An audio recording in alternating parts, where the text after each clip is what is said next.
esse episódio trouxe um certo clima de volta das temporadas passadas, e isso se deve em muito ao comportamento de um determinado personagem. Caramba, Michael!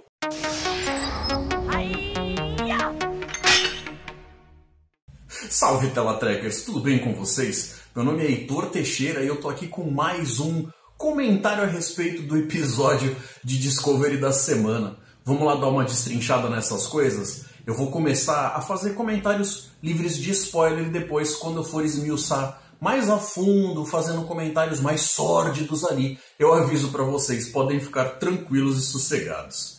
Vocês notaram que o universo parece que ficou um pouco maior e menor ao mesmo tempo? Porque com esse negócio de tanta tecnologia disponível e eles estarem ali de frente para uma série de novidades, um monte de coisa que a gente não faz ideia do que está acontecendo, ao mesmo tempo, essa sensação de estarem travados, parece que colocam eles num mundinho desse tamanho assim.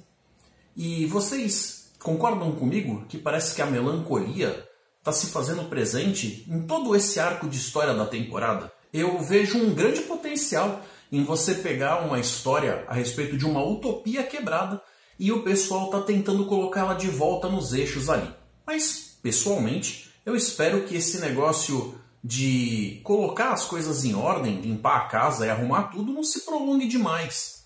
Algumas das pistas que podem fazer com que esse tipo de coisa aconteça de fato já estão surgindo aí no horizonte. E se você está assistindo esse vídeo aqui perto do seu lançamento, dá uma olhada nas informações, se você curtir Star Trek e RPG, nas informações que estão no card. Eu tenho um recado bacana para vocês. Eu vou deixar mais informações na descrição desse vídeo também, então não esquece de dar uma conferida lá, tem coisa que pode ser de seu interesse. Como vai ficar um pouco complicado eu falar sobre tudo que eu preciso sem dar spoilers, tá aí o aviso para vocês, vou começar a falar sobre essas coisas. Então se você ainda não assistiu, esse episódio, que aqui no Brasil saiu pela Netflix com o título de Piratas, seria Sucateiros aí numa tradução mais literal, vai lá, assiste o episódio, depois volta pra cá e pula nesse assunto, vamos conversar, vamos ver o que todo mundo pensa. A gente começa o episódio mostrando ali os upgrades que eles estão fazendo na nave, Discovery sendo atualizada, ficando bonitona, porque isso também é uma coisa que dividiu bastante das opiniões a respeito do design da nave desde a primeira temporada. Tem uma galera que deve se lembrar, inclusive na época do teaser, quando essa série ainda nem era série, quando ela ainda era só uma promessa. Eles mudaram bastante dos detalhes da silhueta dessa nave desde lá pra cá. E um monte de gente achava que ela não cabia, não casava com a época em que ela estava inserida ali. Mas honestamente isso é papo para um outro vídeo. O interessante é a gente lembrar que agora que ela está completamente fora, inclusive do seu tempo, seja lá que tempo for esse, ela está diferente do que ela era antes, recebendo aí um monte de tecnologias que tem a ver especificamente ali com o que está disponível no século 32. A gente fica sabendo que o pessoal está fazendo lá os seus cursos de atualização e a gente tem a nova insígnia. Aqui esse assunto também dá pano para manga, apesar da gente estar nos primeiros segundos do episódio. Porque em relação, por exemplo, simplesmente o fato deles conseguirem conversar com o pessoal à volta deles, eles podiam tocar nesse assunto, pelo menos para matar essa dúvida. Será que eles estão usando o tradutor universal o tempo inteiro? Porque, galera, vamos pensar assim, nós brasileiros que falamos português, às vezes temos dificuldade de falar com o pessoal da terrinha, por causa do sotaque, que é uma coisa tão complexa e tão difícil de se entender, que às vezes precisamos de legendas para entender o povo da terrinha. Imagina aí um pessoal que talvez tenha passado quase 1000 anos de diferença. O sotaque deve ter mudado muito, o linguajar, a forma como as palavras evoluem, já que isso é uma coisa viva. Então talvez até para eles estarem se entendendo ali, eles estejam usando uma versão do tradutor universal. Agora, em relação a essa tal atualização, eles talvez tivessem que fazer um processo muito complexo. Se vocês se lembrarem ali, na época da série clássica, do episódio que aparece o personagem Nômade, que de certa forma inspirou bastante do que veio depois no The Motion Picture, que tinha aquele satélite que foi modificado, então ele meio que tinha um pouco de tecnologia alienígena, e ele acaba sendo teletransportado para dentro da Enterprise, em dado momento ele acaba fazendo algo lá, solta um raio em cima da Uhura, e ela fica completamente livre, como se tivessem formatado o cérebro dela. Depois eles acabam falando lá que ela vai reaprender tudo, que ela tinha inclusive aptidões para matemática. No episódio seguinte, obviamente, quando ela aparece, ela já está agindo normalmente. Eles não deram tanta atenção assim. Creio eu que não seja um assunto que seja tão rápido de lidar. Os melhores educadores da época teriam um verdadeiro desafio aí para você conseguir colocar toda essa galera a par de todas as novidades, todos os desdobramentos históricos, de avanços tecnológicos, de pesquisa, de todos os aspectos sociais que aconteceram.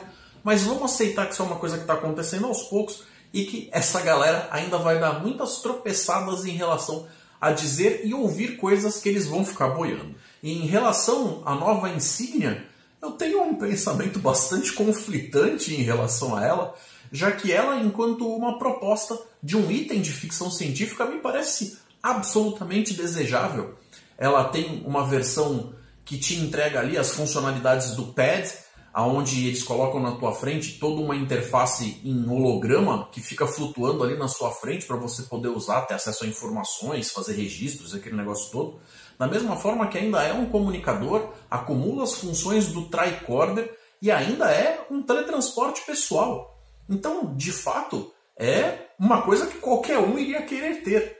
Mas se a gente parar para pensar do ponto de vista até da venda de objetos, aqueles que são chamados de props, o que o pessoal costuma juntar uma graninha para comprar, talvez isso até seja meio que um tiro no pé, porque agora eles estão vendendo um negocinho desse tamanho e a galera, em teoria, vai estar recebendo toda uma série de equipamentos que vem ali. Imagina que antes você teria que comprar em separado um tricorder, o pad, a própria insígnia e tudo mais. Agora você não tem nem isso. Do ponto de vista de colecionador, então, esquece tudo isso aí. A gente vê que eles chegaram lá numa espécie de consenso, e o Booking, inclusive, faz parte dessas coisas que estão sendo ditas, das tais pistas que envolvem as caixas pretas, falando a respeito do que pode ter acontecido com a queima, né, com a combustão.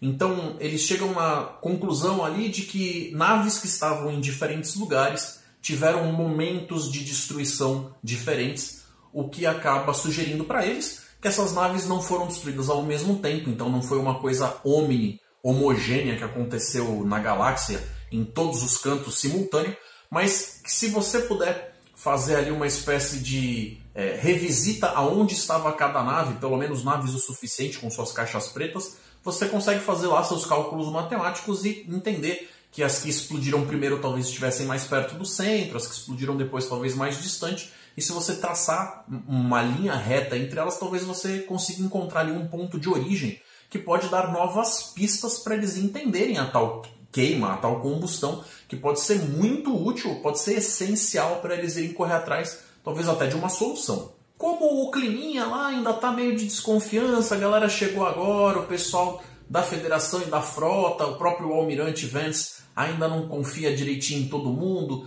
tem lá suas necessidades para poder cuidar do que ele tem nas mãos dele, tem aquele monte de assunto que ele cuida normalmente, do nada brota uma nave que pode ser de grande valor, um equipamento que pode fazer coisas inestimáveis ali, mas de qualquer forma ele dá ordens bem específicas de, olha, a gente vai fazer a coisa da forma X, a gente vai virar para lá, vai fazer essas coisas aqui e tal, e isso vai contra o jeito da Michael de pensar naquele determinado momento as coisas que para ela estão em risco. Entre outras coisas, né, o lance dela ter essa ligação afetiva com o Brooke e também o fato de ele estar apresentando ali acesso a uma nova pista de algo que ela vem colocando bastante esforço para conseguir entender.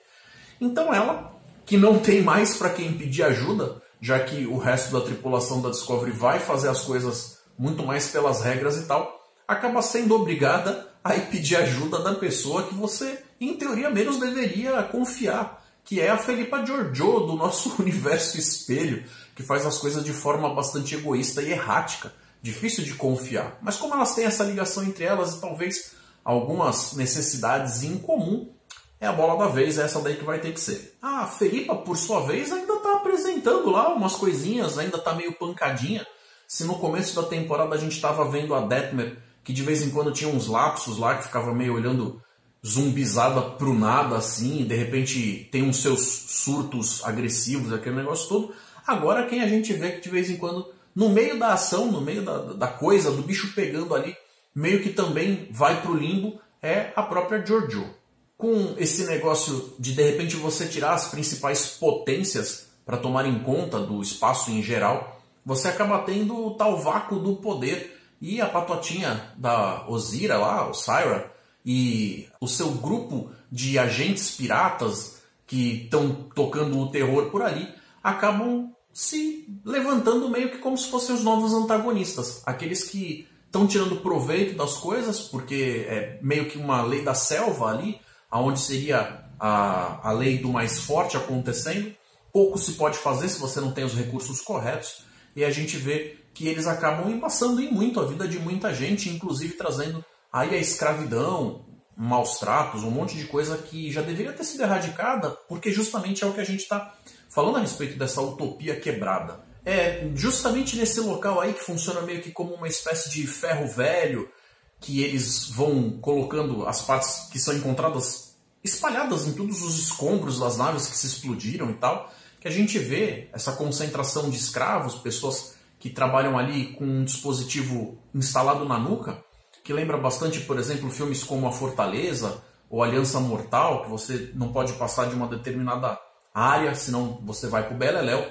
E é nessas que a gente acaba vendo o nosso primeiro bajoriano aqui nessa temporada, nessa fase nova, nesse tempo novo que a gente está visitando. E uma coisa que eu ainda fico um pouco confuso, porque com as informações que eles deram eu não me sinto 100% satisfeito de dizer que eu entendo aonde eles estão dentro do mapa proposto dessa galáxia aí.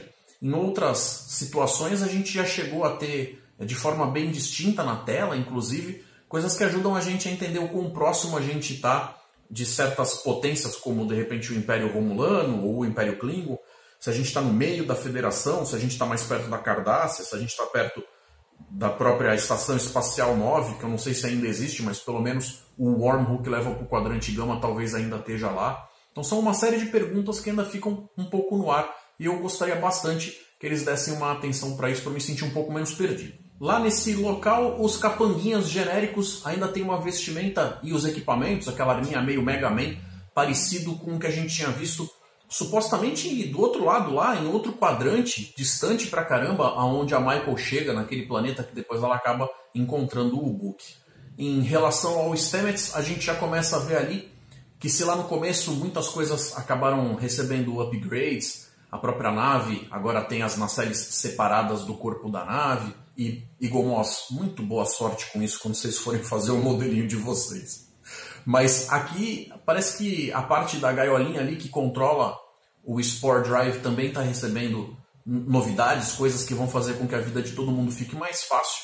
E a gente vê que a Adira está tentando ajudar essa transição para ficar mais confortável para os Stamets. Ao longo de todo o episódio, uma gracinha que eles foram fazendo, já que o pessoal está meio deslocadão ali, que ainda não sabe usar direitinho a tecnologia, a gente vê o Linus de vez em quando brotando do nada, fazendo uma cara de perdidão, e inclusive isso depois acaba acontecendo num determinado momento específico ali que vai justificar esse gracejo, essa coisa deles estarem fazendo ele saltar erraticamente pela nave. Por falar em Adira, a gente tem ali o retorno do namorado dela, o Gray, e a gente acaba vendo, né, um pouquinho mais, não chega a ser uma cena que super expande a relação entre eles ali, mas foi bacana para trazer o personagem de volta, enriquecer um pouquinho essa relação entre os dois, e é o tipo da coisa que a gente vê que está sendo construída aos poucos, mesmo vindo na pincelada, é o tipo de negócio que pode fazer bastante diferença na hora da gente olhar para trás e falar se a gente gosta dessa personagem ou não. Eu acho que ela é uma personagem que tem bastante potencial, inclusive. O Stamets, que para mim é um personagem que às vezes fica um pouco perdido entre ser um cara bacana, que consegue ter potencial para tomar atitudes tão altruístas e ser até simpático. De vez em quando vira um tremendo de um babaca, começa a reclamar por tudo e por nada, começa a agir de uma forma agressiva ali, que eu acho que tem uma coisa que não me agrada tanto, um personagem que às vezes faz com que eu olhe para ele sem entender exatamente o que está acontecendo naquele determinado momento, se ele vai me agradar naquele episódio ou não. mas é que a gente acaba vendo ele num dos bons momentos, quando ele acaba se sentando no refeitório com a Adira e vai trocar uma ideia justamente pelo fato de que quando ela estava com o Grey, ou quando ela está com o Grey, a gente vê basicamente ela conversando sozinha, falando pro nada.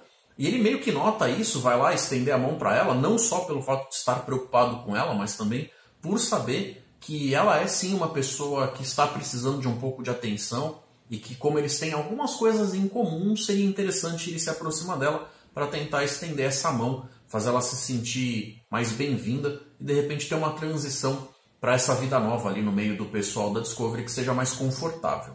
Inclusive, em outro dado momento, quando ele, o Stamets, está no quarto com o esposo dele, o Culber, a gente vê eles comentando justamente a respeito disso. A gente vê eles falando a respeito dessas ligações, de que às vezes alguém tem que passar por algo tão extremo, tão diverso para conseguir se colocar nos sapatos de outra pessoa.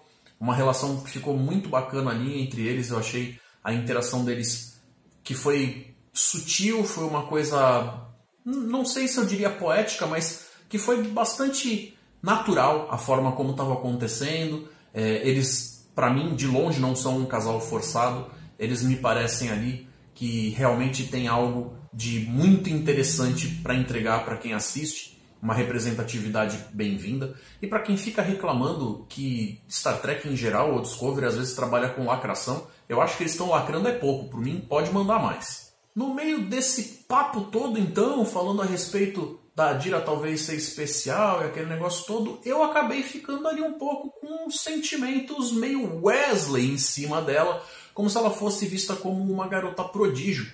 E por enquanto ainda fica um pouco difícil de entender se eles estão tendo essa percepção a respeito dela, por ela ter 16 anos, mas ela ser tão à frente no futuro, que talvez ela tenha acesso a tantas coisas que para alguém mais antiquado de outra época possa parecer como se, nossa, como esta mocinha tão novinha tem acesso a tanta coisa, ou se ela se destaca de fato mesmo entre as outras pessoas de 16 anos do seu próprio tempo. O que eu acho que é de fato o caso.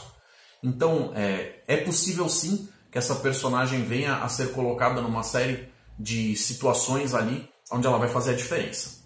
E depois de todo aquele corre-corre e a gente ter, como eu falei lá no começo, meio que uma volta ao estilão do ritmo do que estava acontecendo nas temporadas passadas, onde nesse episódio aqui a gente acabou tendo uma coisa um pouco mais pessimista, talvez mais cínica, com muito mais ação, voltada para uma coisa que está sim presente nas séries anteriores de Star Trek, mas que não é o como a franquia é lembrada. Caramba, Michael! A gente tem aqui uma amostra para isso, e se eles conseguirem equilibrar isso, eu não vou ter problemas com isso, só realmente não acho tão interessante quando quase que a temporada inteira fica com essa pegada e a gente não consegue ter aquela sensação das coisas que fizeram a gente se apaixonar por Star Trek em primeiro lugar.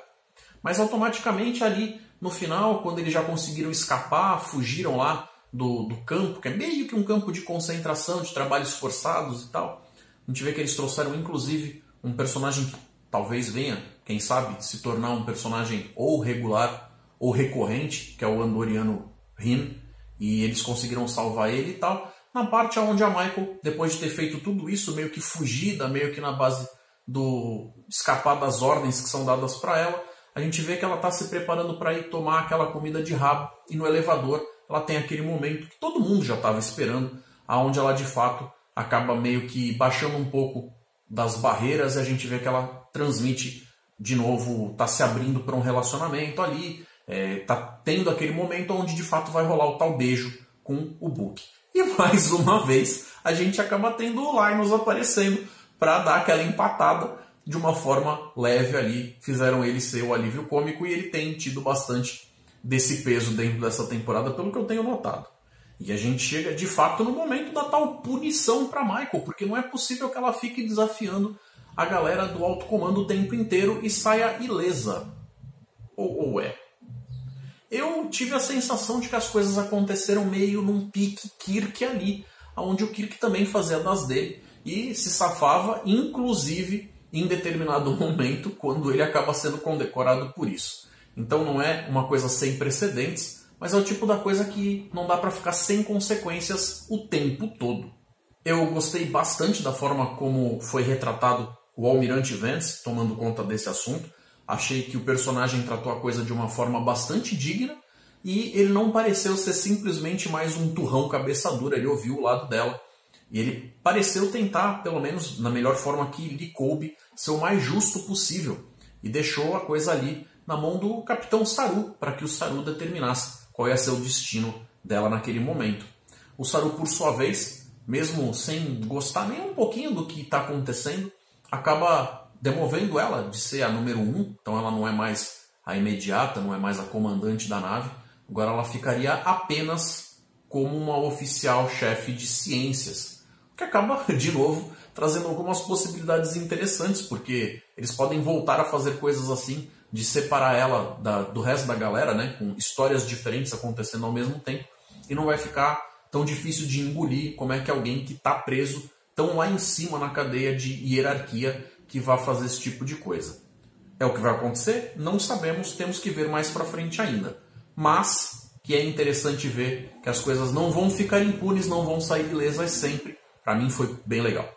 No fim das contas, mesmo tendo essa pegada mais parecida com o jeitão dos episódios que estavam sendo feitos antes de eu começar a realmente sentir essa convergência para um estilo mais Star Trek, com coisas que lembram mais do jeito clássico de fazer a coisa, a gente ainda assim teve um episódio que foi episódico.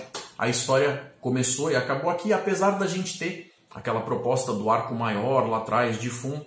Então eu acho que seria o agradar gregos e troianos, e por enquanto eu acho que esse é o melhor caminho mesmo. Eles estão fazendo isso de um jeito que está super gostoso de acompanhar essa terceira temporada. Pessoal, obrigado por terem assistido até aqui. Gosto muito de conseguir compartilhar esse assunto que eu tanto amo com vocês, que é Star Trek. Fico feliz de ter a audiência de vocês. Se você é novo, está chegando agora, não sabia que esse canal existia, considere se inscrever. Ative aí o sininho, vem fazer parte disso, para você não perder nada. Vai ser sempre bacana poder receber vocês com os comentários. Se vocês tiverem elogios, obviamente eu vou ficar muito feliz de recebê-los, mas também críticas e sugestões. Sintam-se livres para deixar essas coisas aqui nos comentários. Deixa o like de vocês ou um dislike se vocês não estão curtindo, mas se vocês puderem explicar o porquê do dislike também pode ser muito mais útil para eu conseguir moldar as coisas aqui como eu faço para agradar mais vocês. Então, gente, se vocês puderem compartilhar, alguém que vocês saibam que vai curtir essa conversa, esse papo, esse assunto que a gente tem aqui, também fico, obviamente, muito grato, porque isso ajuda a continuar trazendo conteúdo para vocês. Então, gente, até a próxima, até mais. Não esqueçam, tem 2 vídeos aí aparecendo na tela de vocês para vocês escolherem e seguirem curtindo o conteúdo do canal.